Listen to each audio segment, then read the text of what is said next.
mina otseselt pole Queen'i fänn kunagi olnud või selline, et mul oleks nüüd kuskil plakatid ja postrid seina peal, aga meeldinud on mulle Queen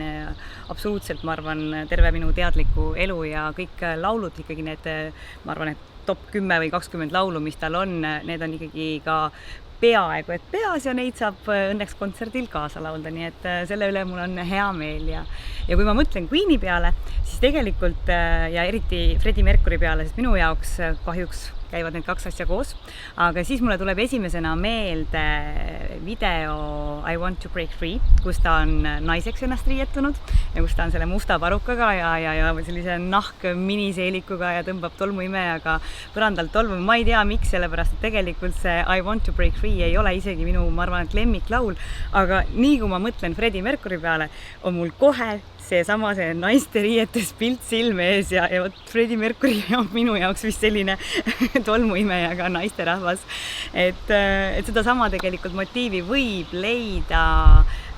ma arvan, et minu lemmiklaulust on The Show Must Go On. Kui seda videot vaadata, siis on sama seda naisterahvast näha ka seal laulus ja ma arvan, et The Show Must Go On ongi üks minu lemmiklaule ja muidugi seda on natukene ka kurb kuulata, vaadata, sellepärast, et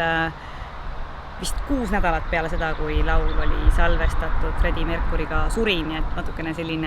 natukene mõru maitsega laul, aga muidugi väga-väga hea laul ja ma loodan seda kontserdil kindlasti kuulata ja kontserti ma ootan üleüldse ääretult suure huvi ja põnevusega, sellepärast, et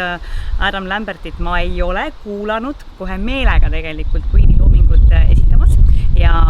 ma arvan, et sellepärast võib isegi nagu kogu see kontserdielamus olla kordades põnevam, et kui ma läheksin sinna ja täpselt teaksin, kuidas ta neid Queen'i laule laulab, siis võib-olla ei olekski nii huvitav, nii et ma olen endale seda põnevust jätnud selleks pühapäeva õhtuks ka ja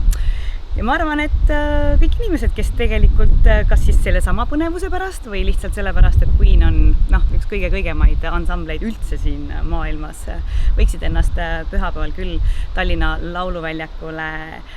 jalutama sundida ja ma olen kindel, et see õhtu annab sellise elamuse,